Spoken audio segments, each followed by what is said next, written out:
Tales of a Fourth Grade Nothing, Chapter 5, The Birthday Bash. I got used to the way Fudge looked about his top front teeth. He looked like a very small first grader. Dr. Brown, our dentist, said he had to wait until he was 6'7" until he got his grown-up teeth. I started calling him Fang because when he smiles, all you can see are his top two side teeth next to his big space, so it looks like he has fangs. My mother didn't like that. "I want you to stop calling him Fang," she told me. "What should I call him?" I asked. "Farley Drexel?" "Just plain Fudge will be fine," my mother said. "What's wrong with Farley Drexel?" I asked. "How come you named him that if you don't like it?" "I like it fine," my mother said, "but right now we call him Fudge. Not Farley, not Drexel, and not Fang." "What's wrong with Fang?" I asked. "I think it sounds neat." "Fang is an insult." "Oh, come on, Mom. He doesn't even know what a fang is." "But I know, Peter, and I don't like it." Okay. I promise never to call my brother Fang again. But secretly, whenever I look at him, I think it. My brother, Fang Hatcher. Nobody can stop me from thinking. My mind is my own. Fudge is going to be 3 years old. My mother said he should have a birthday party with some of his friends. He plays with 3 other kids who live in our building. There's Jenny, Ralph, and Sam. My mother invited them to Fudge's party. Grandma said she'd come over to help. My father couldn't make it. He had a Saturday business appointment. I wanted to go to Jimmy Fargo's, but my mother said she needed me to supervise the games. The kids were invited from 1 until 2:30. "There's only half an hour," my mother reminded me. "That's not so bad, is it, Peter?" "I don't know yet," I told her. "Ask me later." The kitchen table was set up for the party. The cloth and napkins and paper plates and cups all matched. They had pictures of Superman on them. Right before party time, Grandma tried to change Fudge into his new suit, but he screamed his head off about it. "No suit! No suit! No! No! No!" My mother tried to reason with him. "It's your birthday, Fudgy. All your friends are coming. You want to look like a big boy, don't you?" While she was talking to him, she managed to get him into his shirt and pants, but he wouldn't let her put on his shoes. He kicked and carried on until my mother and grandmother were both black and blue.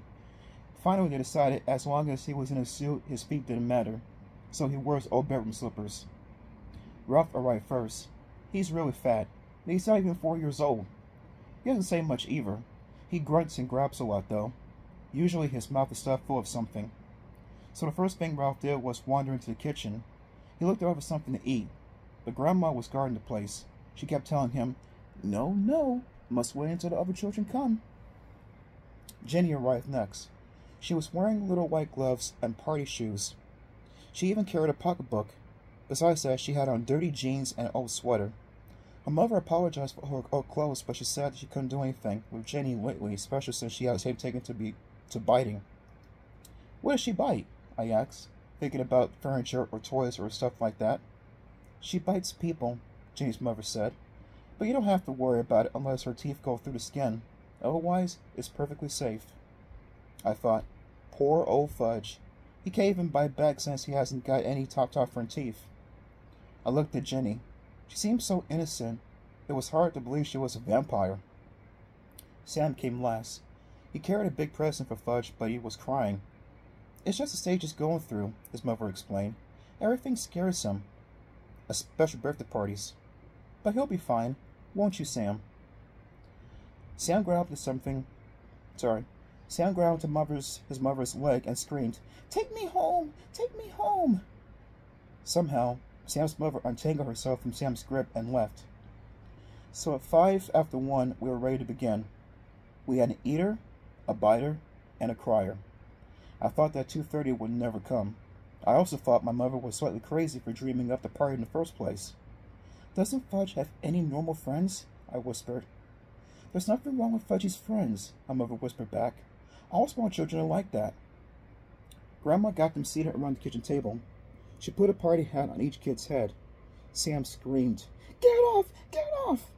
But the others wore their hats and didn't complain. My mother snapped a picture of them with her new camera. Then Grandma turned off the lights and my mother lit the candles on Fudge's cake. It had chocolate frosting and big yellow roses. I led the singing of "Happy Birthday," my mother carried the cake across the kitchen to the party table and set it down in front of Fudge. Sam cried, "Too dark! Too dark!" So Grandma had to turn on the kitchen lights before Fudge blew up his candles. When he was finished blowing out, he reached out and grabbed a rose off his cake. He shoved it into his mouth. "Oh, Fudge," my mother said, "look what you did." But Grandma said, "It's his birthday, he can do whatever he wants." So Fudge reached over and grabbed the second rose. I guess Fat Ralph couldn't stand seeing Fudge eat those yellow roses because he grabbed one too. By that time the cake looked pretty messy. My mother finally, coming to her senses, took the cake away and sliced it up. Each kid got a Dixie cup and a small piece of cake and some milk. But Jenny hollered, "Where's my rose? Want one too?" But her slice of birthday cake didn't happen to have one. My mother explained that the roses were only decorations and there weren't enough to go around. Jenny seemed to accept that, but when Grandma stood over her to help open her Dixie, Jenny bit her on the hand. "She bit me!" Grandma cried. "Did it break the skin?" my mother asked. "No, I don't think so," Grandma said, checking. "Good. There's nothing to worry about," Mother told her. Grandma went into the bathroom to put some medicine on it anyway. She wasn't taking any chances. Ralph was the first one to finish his food. "More! More! More!" he sang, holding up his empty plate. "I don't think you should give him any more," I whispered to my mother. "Look how fat he is now." "Oh, Peter, this is a party. Let me whatever he wants." "Okay," I said. "Why should I care how fat he gets?" My mother served Ralph a second piece of cake. He threw up right after he finished it. Me and Grandma took the kids into the living room while my mother cleaned up the mess. Grandma told Fudge he could open his presents while his friends watched. Jenny brought him a musical Jack-in-the-Box. When you turn the handle around, it plays Pop Goes the Weasel. When you reach the part of the song about Pop, the top opens and a funny clown jumps up. Fudge loved it. He clapped his hands and laughed. But Sam started to scream, "No! No more! Take it away!" He hid his face in his hands and wouldn't look up until Grandma promised to put the Jack-in-the-Box in another room. Fudge opened Ralph's present next. It was a little wind-up card that ran all over the floor. I kind of liked it myself. So did Ralph, because he grabbed it away from Fudge and said, "Mine!" "No!" Fudge shouted. "Mine!" When my mother heard the racket, she ran in from the kitchen. She explained to Ralph that he had bought the card of Fudge because it was his birthday, but Ralph wouldn't listen. I guess my mother was afraid he might throw up again, and this time on the living room rug, so she begged Fudge to let Ralph play with the card for a few minutes. But Ralph kept screaming it was his card, so Fudge started to cry. Finally, my mother took the card away and said, "Let's see what Sam bought you." Fudge liked that idea. He forgot about the little card, so he ripped the paper and ribbon off Sam's package.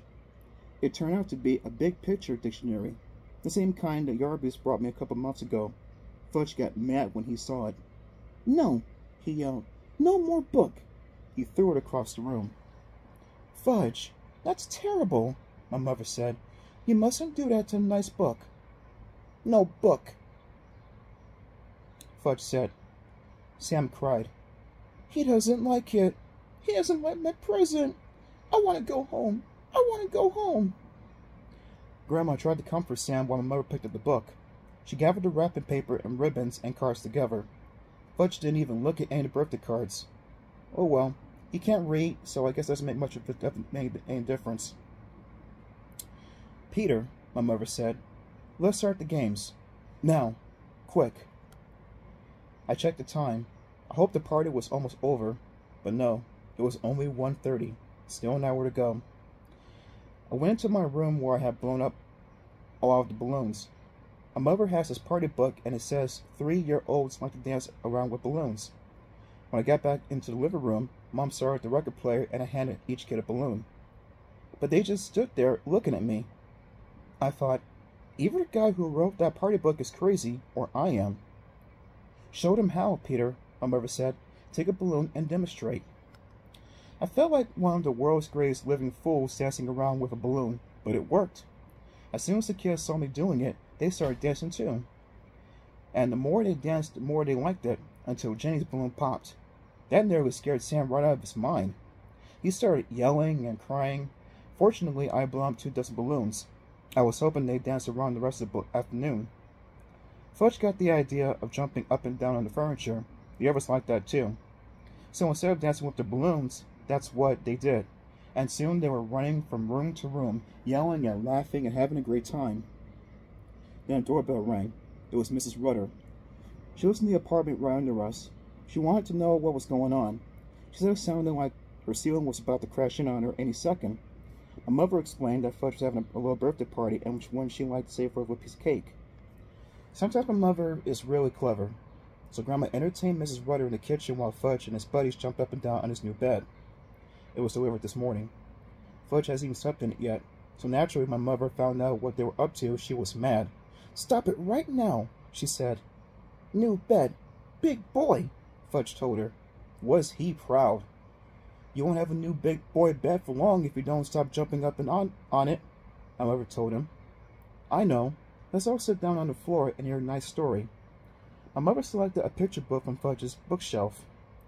"I heard that one," Jane said when she saw the cover. "All right," my mother told her.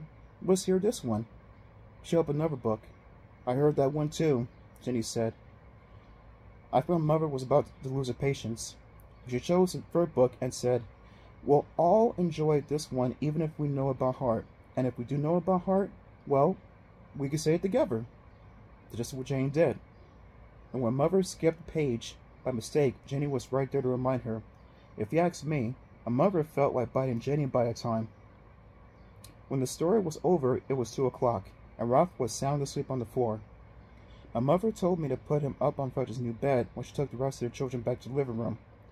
I tried and tried, but I couldn't lift Ralph. He must weigh a ton. So I left him sleeping on Fudge's floor and closed the door so he wouldn't hear any noise. On my way back to the living room, I wished the others would fall asleep too. "Peter," my mother suggested, "why don't you show him Dribble?" "Mom, Dribble's my pet. You don't go around using a pet to entertain a bunch of little kids. Did my mother know that?" "Please, Peter," my mother said. "We've still got half an hour left and I don't know what else to do with them anymore." "Dribble!" Fudge hollered. "Dribble! Dribble! Dribble!" I guess Sam and Jenny liked the way that sounded because they started to shout, "Dribble! Dribble! Dribble!" Sorry, even though they didn't know what they were talking about. "Oh, all right," I said. "I'll show you Dribble, but you gotta promise to be very quiet. You mustn't make a sound. You might scare him, okay?" They all said, "Okay." My mother went into the kitchen to chat with Grandma and Mrs. Rudder. I went into my room and came back carrying Dribble in his bowl. I put my finger over my lips to remind Fudge and his friends to be quiet. It worked. At first, nobody said a word. I put Dribble down the table. Fudge and Sam and Jenny stood over his bowl. "Ooh, turtle," Jenny said. "Yes, Dribble's a turtle. My turtle," I said in a soft voice. "See? See?" Fudge whispered. "They can all see," I told Fudge. "Nice turtle," Sam said. I wonder why he wasn't afraid this time. "What does Dribble do?" Jenny asked. "Do? He doesn't do anything special," I said. "He's a turtle. He does turtle things." "Like what?" Jenny asked. "What's with this kid anyway?" "Well," I said, "he swims around a little and he sleeps on his rock and he eats." "Does he make?" Jenny asked. "Make?" I said. "Make a tinkle?" "Oh, that. Well, sure, I guess so." Jenny laughed. So did Sam and Fudge. "I make tinkles too. Want to see?" Jenny asked. "No," I said. "See? See?" Fudge laughed, pointing at Jenny. Jenny had a big smile on her face. Next thing I knew, there was a puddle on the rug. "Mom!" I hollered. "Come quick!" My mother dashed in from the kitchen. "What, Peter? What is it?" "Just look at what Jenny did," I said. "What is that?" my mother asked, eyeing the puddle. "She made on the floor," I said, "and on purpose." "Oh, Jenny," my mother cried. "You didn't." "Did too," Jenny said. "That was very naughty," my mother told her. "You come with me." She scooped up Jenny and carried her into the bathroom. After that, Mom mopped up the puddle. Finally, the doorbell rang. It was 2:30. The party was over.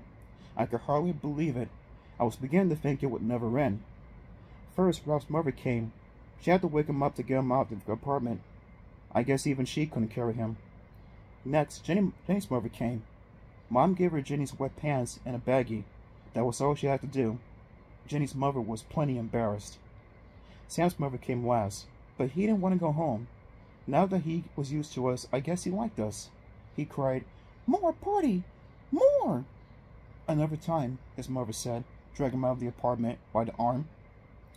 My mother flopped down in the chair. Grandma bought her 2 aspirins and a glass of water. "Here, dear," she said. "Maybe these will help." My mother swallowed the pills. She held her head. 3 is kind of young for a party, I told my mother. "Peter Warren Hatcher," my mother began. "Yes?" I asked. "You are absolutely right." I flopped next to my mother. She put her arm around me. Then we both watched Fudge work his new Jack-in-the-Box. Later, when my father came home, he said, "How did Fudge's party go?" My mother and I looked at each other, and we laughed. And that, guys, was in honor of my birthday for this week coming up on this Wednesday. Enjoyed the read, which I hope that you did. Leave a like, subscribe, comment, and next time we'll be doing Chapter 6. Take care, guys.